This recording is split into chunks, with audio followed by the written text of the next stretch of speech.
PGM. Let's move to the next session, a special session on the emergence of PGMs in ASEAN. It's our pleasure to invite Mr. Martin Huxley, Honorary Advisor, SBMA, to chair the session. So we have already the speakers and the chairman said. I would give a brief introduction about each one of them before I hand over the session to Mr. Martin Huxley.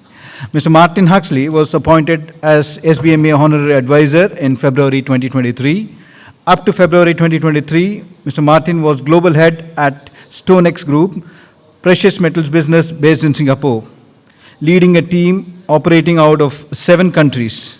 Mr. Martin concurrently served as the chairman of the SBMA from 2017 to 2021 and vice chairman thereafter until his departure. Prior to joining StoneX, Mr. Martin spent 14 years with Standard Bank dedicated to the natural resources sector. After moving to Hong Kong in 2004, he assumed a number of roles for the Asia region, including head of credit risk, leading the bank's structured commodity solutions team and head of its structured finance division. The first speaker is Mr. Gregory Frith.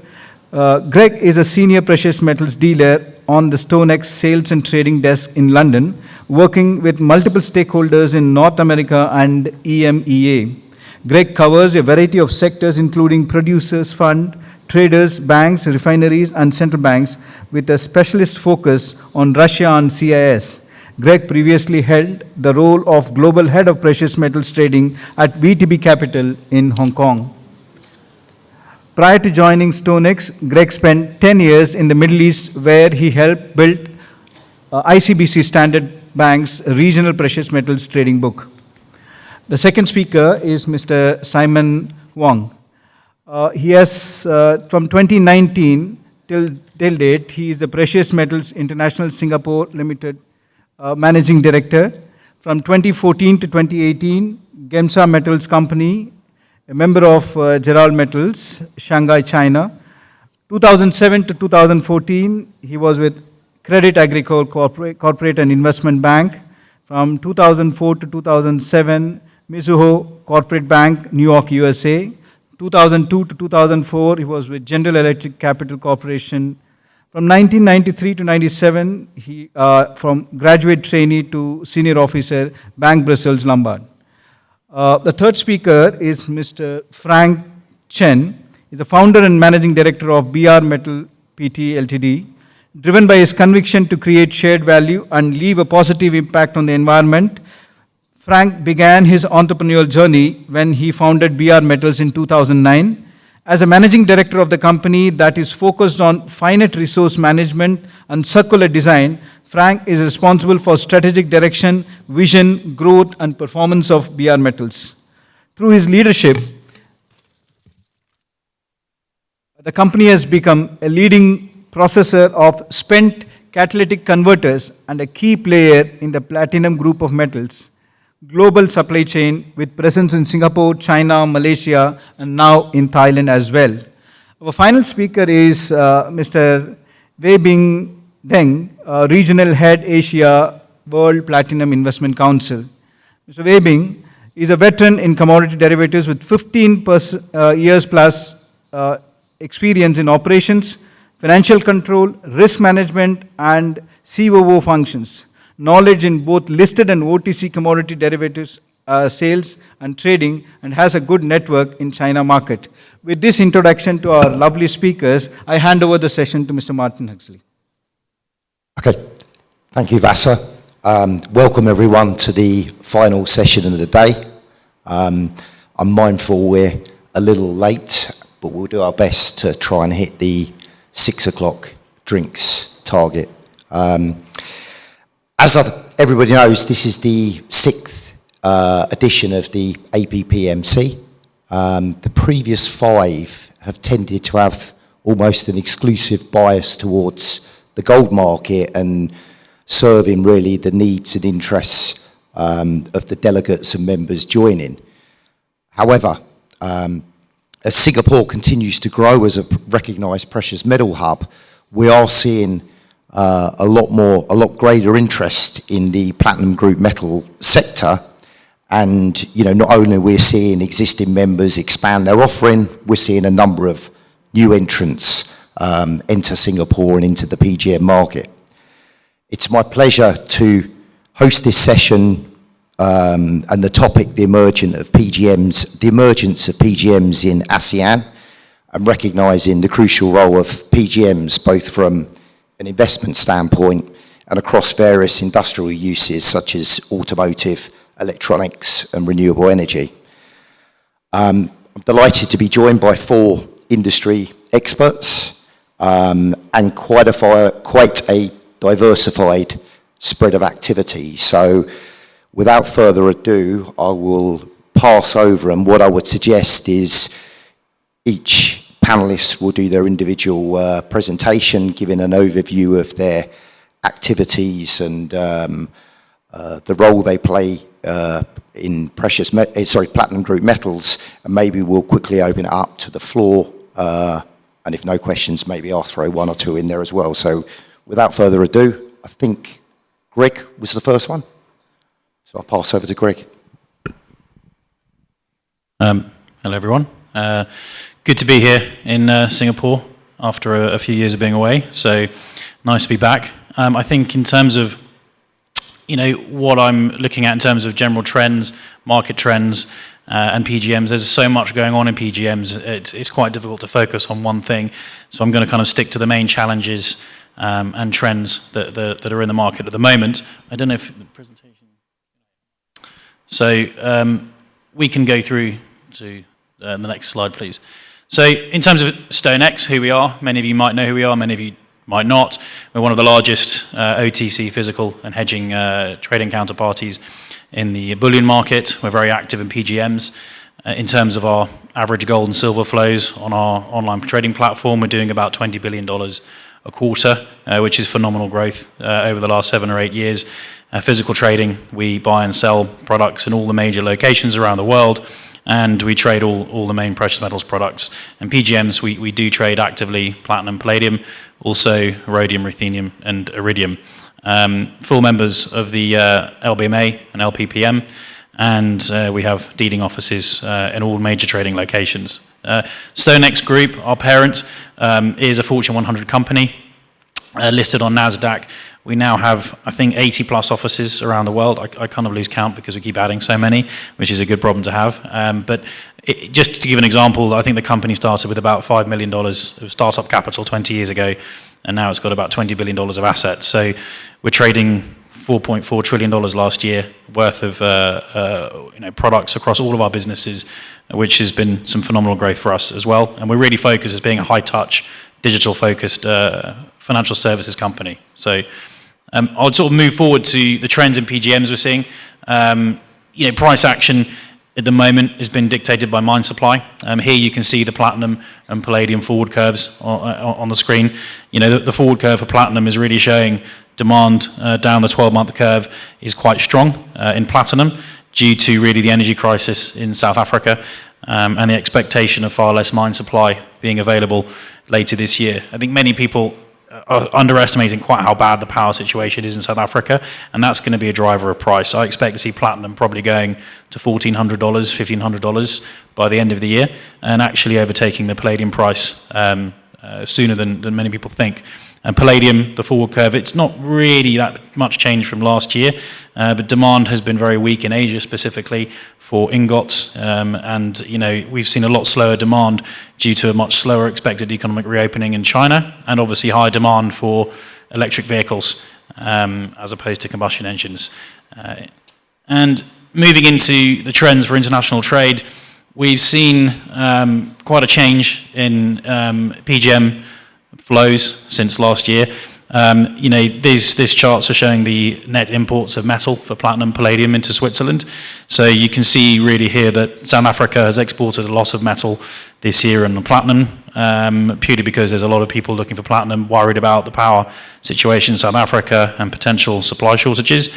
We're also seeing ETF demand picking up in the US. I've fielded a number of calls recently from a number of investment funds who are putting platinum on their horizon as a metal to start looking to invest in. So that's going to probably have a play on price as well. And palladium, we've seen less demand for palladium in the US. So lots of metal coming into Switzerland being recycled. That's due to a number of issues: inflation, cost of living crisis, electric vehicle subsidies, etc. And demand for palladium, as I said earlier, has been much weaker than expected. So in terms of PGM usage in combustion engines, this also is quite a well-shopped topic. We could see net platinum in autos falling from 2 million ounces this year to 1 million ounces by 2031 and potentially below zero in 2039. It could be interrupted by high demand for diesel and fuel cell vehicles, which I'll come on to later. That could actually increase platinum demand by 600,000 ounces, which would assist the market there and price. In terms of palladium, it's a different story. The chart is looking a bit doom and gloom. I'm not going to lie to you, but we could see loadings of palladium in ICE vehicles dropping from 6 million ounces this year to below zero by 2040, just because there's such a drive towards electric vehicles and fuel cell vehicles as well. So there are a few caveats, again, that if net zero targets are not met, this could change. But that brings me into the fuel cells, which people are talking about a lot. Is it a PGM savior? I think this is not new technology. It's been around for many years. Countries like Russia pioneered and developed this technology back in the early 2000s, and now they're being seen as crucial to make commercial heavy buses and trucks even greener than EVs, as water and hydrogen are the only byproducts from the process. And it's really just an electrolysis process whereby the electrons and the protons are combined to create hydrogen, and this needs platinum on both the electrodes. And iridium also, we're seeing a pickup for iridium demand in China as expectations for more fuel cells going into the green vehicle mix. So palladium fuel cells also are being developed, and I think that will be something to watch, as that technology, I think, is closer than people expect. Looking ahead, trends for next year, I think in terms of what Singapore can do, I think Asia can really, and Singapore can strive to make itself a focal point of catalyst recycling, fuel cell technologies, and providing liquidity for trading all of these metals. I think, Singapore is very well situated between East and West to really be able to match rising demand, and not just metals, it's energy, agriculture, FX, etc. And technology is going to be key to compete in an evolving global marketplace. I mean, our business, we've used technology across our business, and we're really encouraging our customers and everyone we're working with to deploy technology. AI will be a major feature, and I think that's something to focus on. In terms of USA, BRICS, Cold War 2.0, there's a lot of discussion. Will this happen? Won't it happen? I think either way you see it, the next decade you're going to see the largest shift in global commodity demand and supply chain restructuring in modern history.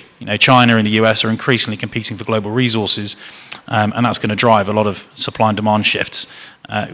China is Belt and Road Initiative is really changing the global order, and more towards challenging the Western-led rules-based order, and I think we're going to see much more of that going forwards.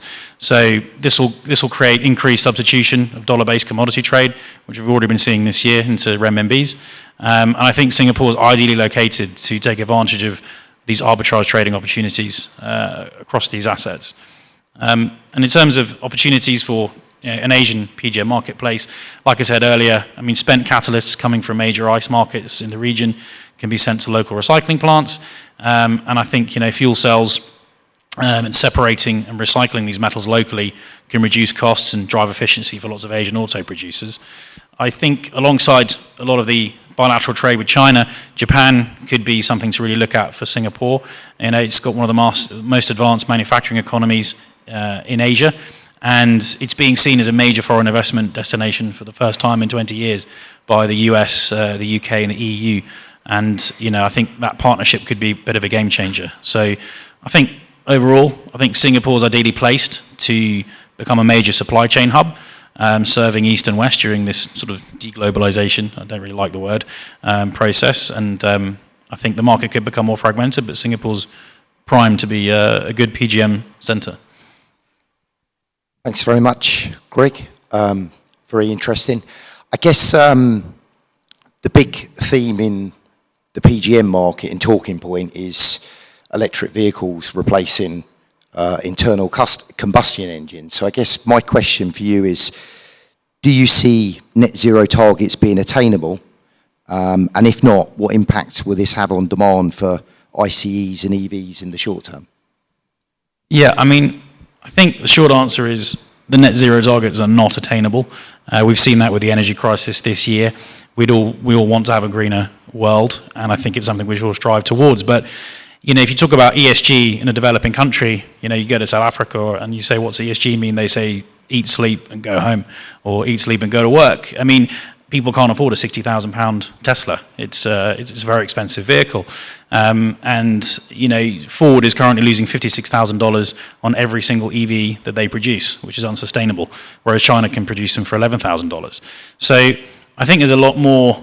I think the net zero targets will be pushed out further down the curve, and actually that will probably see ICE vehicles sticking around, particularly diesel, for longer than we expect. So that will actually be more beneficial to the PGM market in the short term. Okay, thank you very much. Is anyone in the floor have any question for Greg before we move on? Okay, I think Simon, you're up second now. I think that was suggested. Just to remind everyone, Simon Huang is the Managing Director of Precious Metals International, which is the offshore arm of the large Chinese SOE based in Yunnan province, Sino-Platinum. So over to you, Simon. Thank you. Thanks, Martin. It's a great honor to be here in this room. And I mean, this is supposed to be a gold conference, but we are basically a PGM player. So first thing first, I just want to give everybody some brief introduction of the group. So we were founded originally in 1938 as a research institution, and we became a corporation in 1999 under the name of Sino-Platinum Metals. We came here in Singapore in 2018 as the group's first overseas presence. That's for the first page. This is the ownership structure of the group. So you see Sino-Platinum, the holding company on top. We're a public company listed in Shanghai, and the holding company is controlled by the Yunnan provincial government. And under the holding company, there's various subsidiaries covering different products, which I'll cover in the subsequent slides. So, yeah. So this is the auto catalyst, one of our major products. I'm not going into too much detail. So just to let everybody know our product offerings. So these are the compounds, alloy, then the metal paste. This probably I'll stay a little bit longer on this slide. Sino-Platinum is a major player in PGM recycling, so we have a major presence in China, probably one of the largest recyclers in China. That's something we'll be exploring, setting up a presence in this region.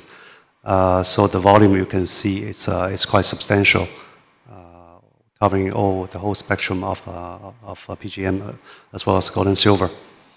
We're at the last slide. Sorry about that. I cut the original slides a little bit short. So as I mentioned, we came here in 2018. PGM is basically PGMs are industrial metals. So I mean, this region compared to China, the manufacturing activities is not as developed. So the reason we came here is basically we value Singapore as a major international trading hub, and with the presence of talents and financial solutions. And so we chose this location.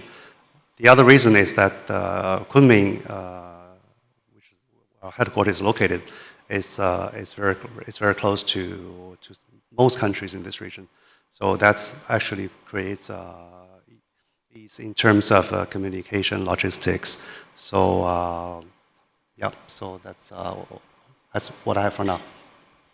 Okay, thank you very much for that, Simon. I've actually got one question surrounding maybe your parent entity more, but I was looking before and at some of the LBMA site, and there are 13 good delivery gold refineries in China, 23 good delivery silver refineries in China, and up until April this year, there was no PGM good delivery refinery. So I guess why is that when you have so many good delivery gold refineries in particular? And also I saw the announcement of Shenzhen, I can't remember the full name. Point Gold. Point Gold, had been awarded platinum group metal status. So I guess my question on the back of that is, do you see more PGM refineries being accredited in China? Do you see more potential cross-border flows? And your own group, obviously, as a PGM fabricator, is that leading you to consider whether you should become accredited? Yeah, I think the Point Gold attaining the good delivery status was, to be honest, a surprise to us. Because the reason why nobody sought the LPPM accreditation is because there are restrictions in place for export of platinum palladium. So there was really no economic benefits of getting those status because you can't export. If you sell in domestic China, you don't need the LPPM status at all. But the restrictions are still in place, and there are some channels that the metals can be exported. For example, the so-called process trade, so import and re-export. I believe Point Gold is using that channel to export metals out of China. So, but that was a great first move, and we actually discussed with the parent company what we should do. But for now, I think probably the logical move is to set up a presence outside China, not inside China. So the focus on our group's focus is still to get LBMA status for our gold and silver products. But I'm sure it's a great first move. So we'll encourage our other players to follow that. But the factor that will be helping this Chinese refineries getting LPPM status is just a lift of the restrictions on PT and PD export. So, but I know there's a lot of lobbying going on, discussion with the government, but things haven't been changed so far. Okay. Yeah. Watch this space then. It could be quite interesting. It could be quite interesting. I know we've seen before with the gold, some of the tolling arrangements. So you're saying something similar? Yeah, I think it will take the industry a lot of efforts to communicate with the government because these are industrial metals. These are not really highly strategically important metals like gold. So logically, export should be allowed. But I'm not here to make judgment. Yeah. Thank you. Actually, one final question from me. The group opened an offshore entity in Singapore in 2018. It's been, I think, 20 odd years now since the SGE was created in China, and it's become slightly crowded, let's say, the market. Do you see similar to yourself, and I know you spoke separately, that whilst your focus onshore is PGMs, that you've, through the offshore entity, you've broadened your interests into gold and some other metals. Do you see a trend of more and more Chinese companies seeking to set, offshore entities off and potentially Singapore, in similar to what your group's done? Yeah, we definitely see a lot more companies coming to Singapore.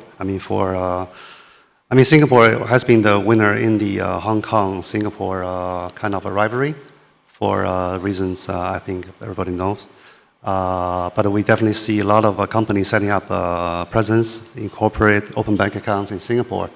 But I think it may or may not be related to the crowded market. It just the companies are looking to set up a presence in the stable, in the legally stable offshore center. But from our group's perspective, there are things to be done in this region. I mean, I mentioned recycling. I also want to mention that we try to market PGM products in this region, and as manufacturing presence shifts progressively from China to some countries in this region, for example, Vietnam. So we can follow these people here, or to supply the metal, to recycle the metal. That's in our group's strategic plan going forward. Okay, wonderful. Yeah. Thanks very much. I'll just check again if any questions for Simon? Okay, was it Frank next? So good afternoon, ladies and gentlemen. It's an honor to be here. Thank you so much, Martin and SBMA, for giving me the opportunity. So I'm Frank. I manage BR Matters. And so BR Matters, we perhaps could be one of the largest processor of spent industrial and auto catalysts in Southeast Asia in terms of recycled ounces. Unlike many of our peers in the region that buys and sells what they collect, BR Matter here, we spent a lot of time and effort trying to get the sampling and analysis right, which would then give us a better and much accurate reading on the precious metal content. So BR Matter, we are a Singapore-based company, headquartered in Singapore. We have one processing center here, definitely, one in Malaysia, and also in China. So recently, we started our rep office in Thailand. Just something trivia on how rich auto catalysts are. So in 1 ton of platinum ore, we typically find 3 to 6 grams of platinum. Whereas in auto catalysts, we would find more than 2,000 grams of platinum, palladium, and rhodium combined. Our company started in China in 2009, really to meet the growing demand and professionalism and transparency in the recycling industry. We later moved from headquarters back to Singapore in 2014, and since have received a lot of support from the local government, especially Enterprise Singapore. Just to name a few, we have participated in quite a few mission trips and had a few of our MOUs signed with both Singapore and foreign governments witnessing the MOU signing. One of the greatest benefits that we have found being a Singapore company is the tremendous amount of support they were given over COVID and into where we are now. That has really kept us relevant and made us more resilient into the new era. So we have 3 processing centers, of which Shaoguan is the largest. Shaoguan, Guangdong is the largest. There we could sample about 3,000 tons of auto catalysts each year. With that, our sampling system, we have received 5 application patents, and in our laboratory, we have received 1 patent for automation. And along the way, as the competition builds up, to help us better integrate to the supply chain, we have built a furnace. It's at last stage of fine-tuning, and once it's done, we will be better integrated. And in time, we are also looking into refining our PGM scrap and getting pure platinum, palladium, and rhodium out of the materials that we collect. So a lot of talks about EVs and fuel cells. So time and time over again, we get this from many, many different parties. And as we go into a more rapid adoption of electric vehicle, and as a hedge, we recently started to refine and trade gold and silver scrap. In 2021, we started our lab-scale gold and silver recovery service, and recently we have developed a proprietary recovering method that is beyond to what's available in the market. So beyond the ability to sample and test the scrap that we receive, we also pride ourselves as a provider of a one-stop precious metal recycling service, of which we try to combine recycling service, provide market advices and hedging services, and from time to time financial helps to our partners around the region. So though we are largely Asian focused and this is where our root is, we also have partners shipping to us from Europe, from Oceania, and from Americas. So that's all about our company. Thank you very much. Lovely. Thank you very much, Frank. I'm going to fire the same question that I fired to Greg. Electric vehicles and replacement of internal combustion engines. Is it all doom and gloom for the outlook for palladium in particular, or are there some other factors that we need to take into account? Thank you, Martin. So I think the EVs is really a first world problem where its adoption would probably come from the G7 first world countries that has good infrastructure. In Asia, apart from Singapore, Taiwan, Hong Kong, and that's a bit ahead, slightly ahead of the rest that has the infrastructure. I think many parts of the world, of Asia, is still playing catch up. So I think we have quite a fair bit of room to grow. And I agree with Greg totally that there is surely the diesel vehicles that is probably going to be harder to replace for the time being. And the debate is still out there on whether it's EVs or is it hydrogen fuel cell. So I guess in time, in 3 to 5 years, maybe 10, 15, if we are good, it would come, but not in the foreseeable future, at least, yeah. Okay. And one other question, just from a personal perspective. I mean, 20 years ago, was involved in some of the AutoCat recycling in North America. Is the Asian market, where does the ASEAN market sit relative to Europe or North America? Is it, at the same stage? Is it a lot less developed, which means there's more markets, more opportunities? Where do they sit relative to each other? I think all of this recycling of auto catalysts started pretty much in America, and then there were acquisitions made in Europe, and a few of the refineries started doing auto catalyst recycling. In Asia, it's relatively new. Sino-Platinum would do some recycling together with a few other refining houses, but I think we are still 10, 15 years apart in terms of volume, in terms of hedging, in terms of how we participate in the market. So and volumes are definitely much thinner. You always seem so down, but there must be... there is, it's a growing market. A lot of ASEAN countries are enjoying higher GDP, more middle class. So definitely we will see an uptake of new cars, and therefore more auto catalysts that's going to come into the market. Great stuff. Thank you very much. Thank you. I'm going to pass over. Obviously, our 3 speakers so far have been more on the industrial side. So I'm going to hand over to Mr. Weibin Deng of the World Platinum Investment Council to look more from the platinum metal and from an investment perspective. So thank you. Over to you. Thank you, Martin. Good afternoon, everyone. Thank you for staying with us in the last session.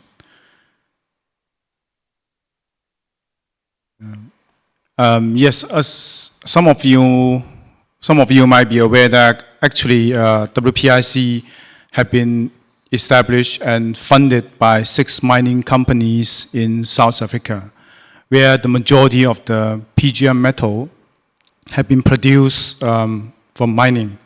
But of more important, actually, I always tell people that WPIC is working to help 170,000 mining workers in South Africa and 2 million of their family members who rely on them. So our mission is to provide excellent research about platinum market and also some other PGM metals, and also helping stimulate the demand for physical platinum as an investment asset in the world. So over the last 9 years, I think WPIC actually have done a lot of things behind the scene. As you can see from this map, there's a lot of partners around the world. Like for example, in the UK, we helped Weibin launch the platinum coin and now platinum bar. And we also help Bullion Vault, who are creating the trading contract online for platinum. And also ABC Bullion in Australia, our first partner in Australia, who also launched platinum bar very successfully 2 years ago. In Japan, we help a lot of Japanese company to educate the client, promoting their products. Also in China, which our APAC headquarters have been in. Also developing the China market with the exchange, with the fabricator, and also with the retailer and wholesaler. So what we do in the world, I think the first that we have an excellent team in the market research. We are the only company providing the quarterly report on platinum market. We also provide the monthly and weekly content, helping investors better understand the value and the outlook of platinum market. And also we have leveraged a lot of gold people in the world to promote platinum. For example, Albert and SBMA is our partner in Singapore, helping us a lot in introducing our new opportunities. I think Bruce also, I know you are looking at your cell phone, but we thank you for your help in Japan. We have been good partners developing the Japanese market. And also 2 gentlemen over here, China Gold Association, Mr. Zhang, Mr. Tao from the China Gold News, also our excellent partners in China promoting the platinum investment market. And also we knew that platinum is different from gold. Platinum have a very short history, only about more than 100 years. That's why we need to have more educations on the investor. That's why we provide a lot of contents and marketing activities to support our partners in launching and market their products. And what is the outlook for the platinum market? I think basically many people are aware that beautiful jewelries are made from platinum, but actually there are more useful, I would say, application for platinum, in every sector of our economic. That's why we're saying that people love gold, but platinum is more important to human being, because platinum actually is helping to save the human being from the climate change, decarbonization from our energy, from our consumptions. So this is the 4 key driver for platinum that we have been aware of, and then that will drive the long-term demand for platinum. And also in terms of the supply, I would say that South Africa is not in a good shape because of the power shortage and then the unstable facility, and also the conflict between the Russian invasion to Ukraine, also creating the risk for the sanctions maybe in the futures.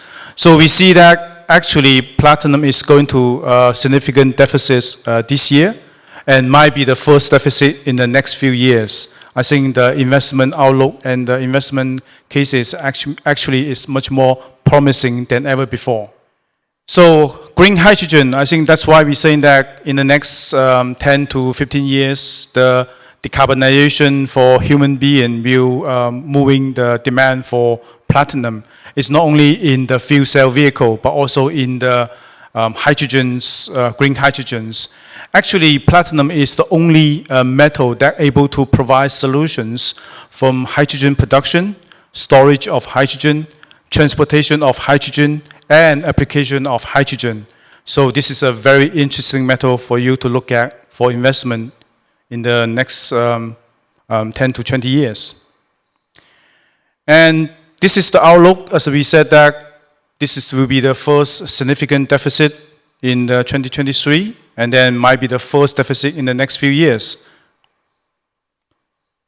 Okay, I think that's all from my presentation. Welcome question from Martin and anyone on the floor. I'll go first on this one, and my question to you is, how do you promote physical investment in Asia and increase awareness in the region of the platinum investment story, and maybe what are the challenges and opportunities that you observe? Yeah, I would say that before I joined WPIC, I was not aware the challenge of all these in the market for platinum investment. I think the most difficult for us is still first the research. And before we set up the China office, like for example in China, there's no investment content or market research about platinum. WPIC right now in China is producing more than 80% of the platinum contents for the local investor. Also in Japan, we are the only organization have been publishing the Japanese contents for the local investor, thanks to our excellent team in London. I think educating investor is always comes first. As we said that if you want to convince the investor to buy platinum, to better understand the value of the platinum, you need to spread the knowledge, helping them to understand the metal. I think that is always the first challenging, or also the most important word that we have been. And the second is we need to improve the market infrastructure. We have been working with the CME, Japan Exchange, helping them to educate the trader, investor, so that they can be more frequently trade, providing the market liquidity. But also in China, we have been working for years with the Shanghai Gold Exchange, and now, promisingly, we are working with Guangzhou Future Exchange, who is targeting to launch the platinum and palladium futures next year. That will significantly improve the market liquidities in the futures. With the trading contracts available, and investment will be a much easier job for us to do. I think that's why to develop the investment market for platinum, it needs a systematic projects to look up from the top and then to the bottom, so that we can promote the ecosystem for investment and for the trading. So I think if we can resolve these two challenges, and then the investment market will be significantly improved in the long term. Thank you. Thank you. Thanks very much. Have we got Andrew from the... I was going to say, when I was looking through the conference delegates, and particularly on this, that we've got, from what I saw, at least 2 sovereign mints and a few private mints. And I saw Andrew earlier in the day and just said, with the Royal Mint here and doing platinum coins and things, maybe they could just share with us what they're observing, in the market at the moment, and maybe the sort of trend and look back from the British Royal Mint's investment platinum perspective. Thank you. Yeah, thank you. So just commenting on the retail platinum coin side of things, because that's where we're most proficient, of our most history. We've actually had quite a tough year in terms of the actual coin sales year on year. But what I would say is, to echo what Mr. Weibin has been saying, it does fundamentally come down to education on the role of platinum within an investment portfolio. For the last couple of years, platinum's been struggling for its share of the investors' in wallet against gold and silver, and all of the emphasis has been on gold and silver because of the macroeconomic conditions that we're currently living through. But our high net worth customers in particular are very interested in platinum. They love all of the other uses for platinum beyond jewelry. They love the industrial applications for platinum. And there's a lot of questions and a lot of people seeking more knowledge on platinum, which is why we work very closely with the WPIC on educating our high net worth customers on the role of platinum. So that's really important. And the other thing I would say is that we had a fantastic launch of the 2023 Britannia Platinum coin, featuring the new King Charles III effigy. So when we launched that, we saw a huge amount of interest and an uplift in sales, which has really boosted our performance for this year. So all in all, the Royal Mint remains incredibly bullish about the future and the potential of platinum retail sales as we move forwards. Yeah, the future is very positive, I would say. Thanks, Andy. Really appreciate the input. And just from WPIC, if anybody, wants to get further information, they do have a booth outside. This, as you say, the research body, so there's a lot of research there, and I'm sure Weibin would be happy to talk to anyone about the positive fundamentals and outlook from an investment perspective. I've got one final question that I'm going to fire at Greg, actually, on the platinum theme. I remember as we went into the financial crisis, platinum was trading at twice the levels of gold. And subsequently, it veered back, it came back. And as it sort of got closer to 1 times, maybe, 1.25 and down to 1 times, I recall we saw a lot of interest in people wanting to go long platinum, short gold, and playing the platinum gold ratio. We talk a lot about gold silver ratio, but I just wondered, do you see any renewed interest in platinum versus gold trading, or is that just sort of all dissipated? Yeah, I mean, actually, the cross has been quite interesting in the last few years. I mean, when I was trading in Hong Kong, I think trying to go long platinum a number of times was just a futile effort. But in the current environment, what I think we're going to see is we will see the crossover of palladium prices, going below platinum prices. We do have a lot of renewed interest in the investor side, just as the Royal Mint was saying as well, that you're starting to see major investment funds looking in the marketplace to put serious amounts of money into platinum. These could be $50 million, $100 million in a very small marketplace that can move the market enormously. So I think people are positioning to go long platinum. They have positioned, so we see some dips back down to 1,000. I think it'll happen more towards the end of the year as the supply situation gets pretty difficult in South Africa. But yes, I mean, platinum, gold, probably not so much, but definitely more platinum, palladium. People looking to sell the cross of palladium and buy platinum. Okay, thank you very much. I'll open it up to the floor if anybody has any questions for any of our panelists. Mindful that we're 6 o'clock. Thanks so much. I just had a question for the WPIC. What is your estimate for what the reduction in platinum output could be from South Africa because of the power issues? I think, as we said, that actually the peak production for South Africa have become a history. And then in the next few years, because the difficulty that South African miner experienced 10 years ago, I think they do not have any major investment in a new mine or to maintain the existing mine. So in the foreseeable futures, I would say next 3 to 5 years, we don't expect any production increase in South African. So I think luckily they can maintain this level of production this year, perhaps next year. But in the short-term future, I think that will creating a shortage in the market. So if I understand correctly, you expect production from South Africa to be maintained at the current levels for the next couple of years? Maybe a little bit likely to be down because of the power shortage. So, yeah. Thank you. Thank you. Yeah, just to add that, I mean, it could be 500,000 to 1 million ounces lower. Actually, I mean, the blackouts in South Africa are causing so many problems for the miners that they're actually having to smelt on Saturdays. And they're actually engaged, all the major mines, Anglo, Northam, Impala, with the government. And essentially they have to decide, the government has to decide, do we give some power to a mining company to melt some platinum, or do we power 5,000 schools today?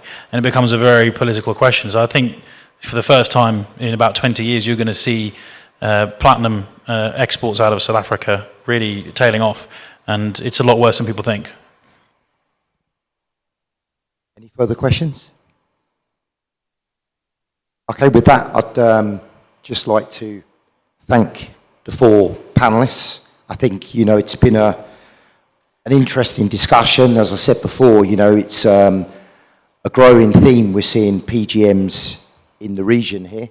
All 4 of the panellists actually are representing companies that are members of the SBMA and active in that field. I think we've talked a bit about, some of the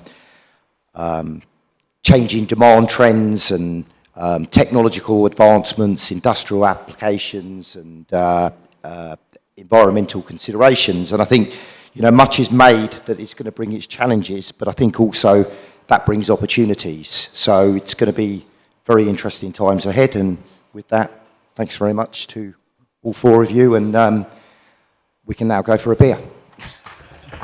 Thank you very much, Mr. Martin Huxley. May I request all the speakers and the chair kindly pose for the group photo. That was indeed an excellent session, and thank you all for staying back and encouraging the speakers. A round of applause once again for the speakers of the session, Emergence of PGM in ASEAN. I'd like to thank Mr. Frank Chen, BR Metals Private Limited, Mr. Weibin Deng from World Platinum Investment Council, Mr. Greg Frith from StoneX, and Mr. Simon Huang from Sino-Platinum Metals. And special thanks to our moderator, Chairman, Mr. Martin Huxley, Honorary Advisor, SBMA, for the wonderful session that we had. Thank you very much. Ladies and gentlemen, it has been a long day. A big clap for yourself. Yes. Thank you. Thank you very much.